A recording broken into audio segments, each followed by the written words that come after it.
to WRPB and WRPB Studios. Okay, so the young lady sitting next to me is so out of my wheelhouse, so I'm about to learn so much. With me is Monica Ladd, the Storytainer. I get that right so far? Yes, I you try to did. get it out real fast because I'm old and I'll forget. Okay, so like reading was never in my wheelhouse. Okay. Okay, I was really bad in school.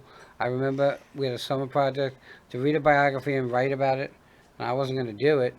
So I wrote about Mickey Mantle because I knew baseball, and I made up this whole thing about Mickey Mantle, and I got a B. Okay, even though that book never existed. I did read all the James Bond books because I'm a James Oh, Bond fan, and I did read The Happy Hooker. okay. And the reason being is my dad's parents, very conservative, old school, but they had the book The Happy Hooker, and there's nothing to do with their house. So I was there. I was a kid. I was probably, I don't know, 12, and there was the book. So I read it from cover to cover in the time I was there because there was nothing else to do while you're there.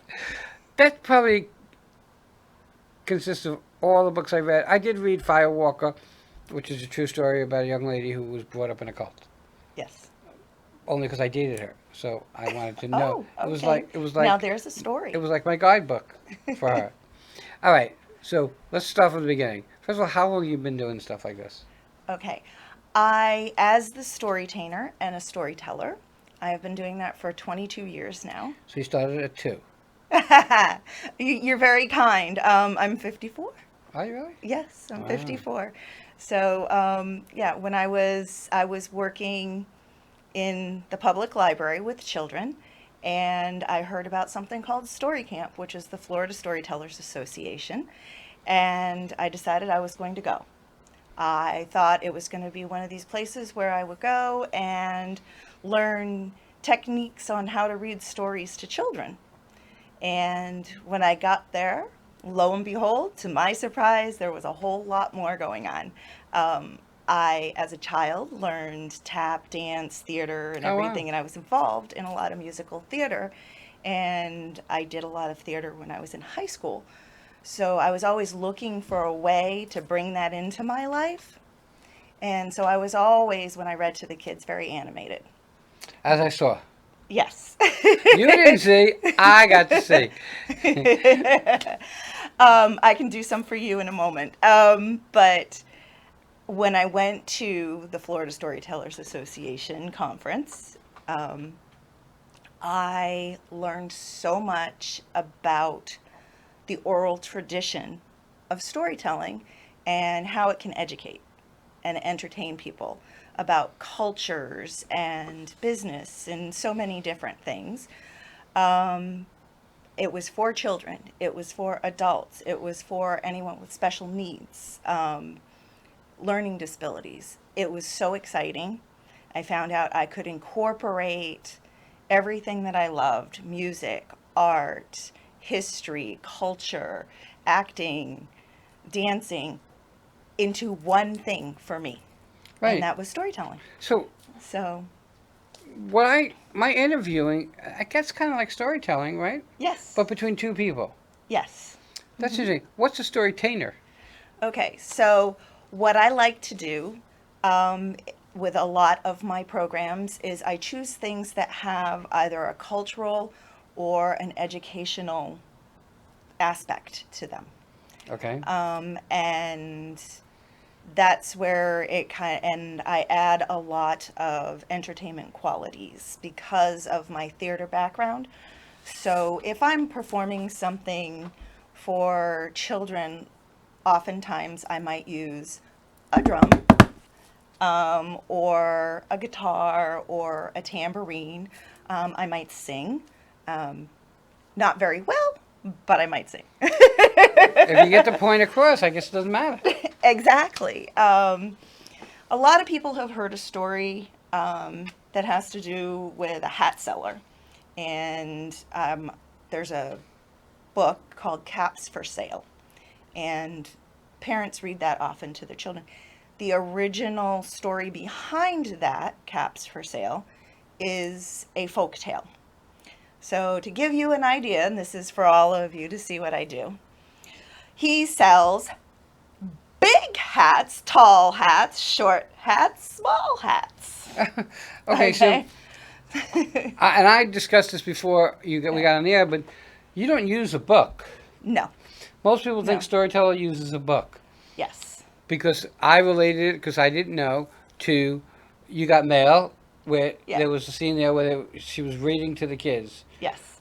Now so do you do something like that without a book, like a bunch of kids, and you A, entertain them? a bunch of kids. I do it. I entertain them. I do it for children, as I've already stated, and I do some for adults. I do, as I mentioned before, the lure and lore of the Everglades, which is some tales about Al Capone and his hideout. And then some people may not realize slaves and different people coming down from up north would start working on some of the ranches around the Everglades. They would work an entire season and disappear. Oh, so And they they wouldn't have to would be paid? they would be found in the Everglades, so that Alive? farmers would not have to pay them. Well, so not alive. Not alive. And do you think it's interesting? Do you think one of the reasons that happened was because the Everglades was so far off of the norm for people, and there's a million alligators, so what you call it will disappear, per se.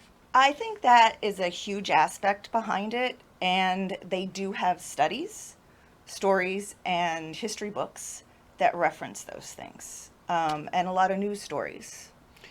So the story that is in my mind now, Okay? because we live in Florida in Port St. Lucie, is something called the Devil Tree.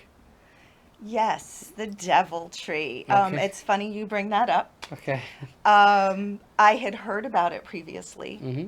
Hmm. My mother recently visited I'm gonna go. I was the gonna go the devil weekend. I tree. didn't go. And it's one of the things that I want to do. And I had actually just made a recommendation to a friend of mine who is an artist.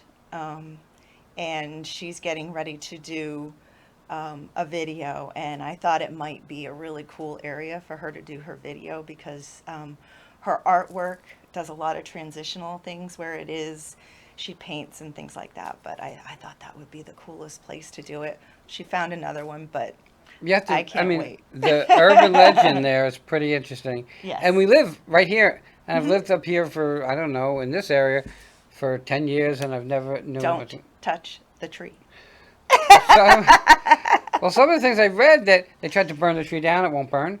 Yes. They tried to cut the tree down with chainsaws, it wouldn't cut. Mhm. So it's really kind of interesting. Yeah. If you ever kind of get a chance, just Google, because we have these little things that They've computers. made a movie that we have. about it. Did they? They made a movie about the Devil's Tree, and it was about um, a murderer. Well, And, that's yeah. really where we're going with Yes. that. All right, let's get back on the lighter side. So,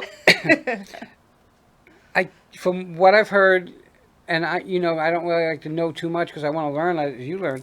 Yes. So the library is really a home for you, right? Yes. Yes.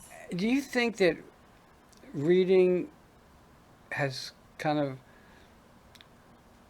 cut back a lot because everything is audio and video? I don't know that reading has cut back a lot because of audio and video. I think reading has cut back a lot because of a lot of life experiences and the busy way that parents, especially, are living, and they've had to go out into the workforce, so they don't have the time they used to have with Right. children to develop a lifelong reader. Were you So- and are you still a avid reader? I actually, my mom has pictures of me. I used to sit and read the newspaper when I was like 2.5 years old. And then I got into books and everything, and I would draw. I would draw like everything I read. And yes, I am. I probably go through, we'll say 3 books a month. And then I probably go through 3 to 5 audiobooks a week. Wow. So, and an interesting fact that people don't realize, and they've done studies, is that if you listen to books, it stimulates the same sides of the brain Does it really? as actually reading the book. Well, Yeah. again, my wives at the time were all avid readers. Yes. And they say if you sit quietly with a book, it will take you to wherever the book is around. Yes. It has that ability to do that. So you got into this, and I always say that if you're an entrepreneur, which you are, you got to be a little crazy. Oh, And yeah. if you're an entrepreneur with a brick and mortar, you're even more crazy. And if you're an entrepreneur with a brick and mortar in the food industry, forget it. You really need some serious help. But over and above that, like when you decided to do, when I decided to do this, I got, don't be stupid, get a real job as a pipe dream. So I didn't get Yeah. any support. Did you get support when you decided to do this as a job? Um, I can't say that I didn't have support. I kind of just decided I was going to do this, and I was doing it, and then I developed some support around me. Um, I have a great storytelling family in the Florida Storytellers Association, some other oral storytellers around the area. Not necessarily, I don't know too many in Port St. Lucie, but South Florida. Um, and then I have a wonderful mom, and I have a great partner that, when I tell them my children especially are extremely supportive of me.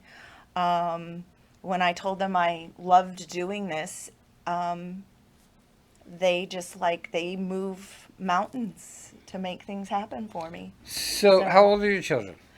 I have a 26-year-old and a Oh, wow. 28-year-old. Oh, so when they were growing, I would have never guessed that. When they were growing up, they must have been like excited because they would get all the stories from you. Yes, Okay, yes. and today are they into that also now? Not Well, that they're storytellers or anything, but are they into? they are avid readers. They love theater. They communicate very well.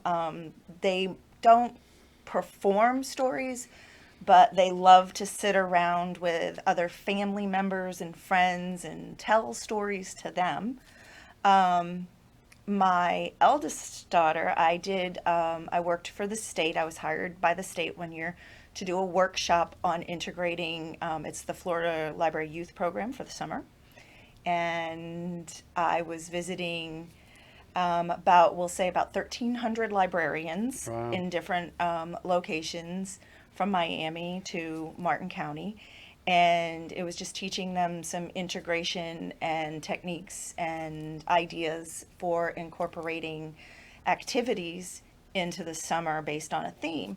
And I needed help. My daughter was about 20 at the time, and she hopped in the car with me and Ah, drove all over South Florida, helped me set things up, carried things, helped me lead the groups. okay, so So, what's the future for what you do? I mean, what do you? How well, is? What's going to happen moving in the future?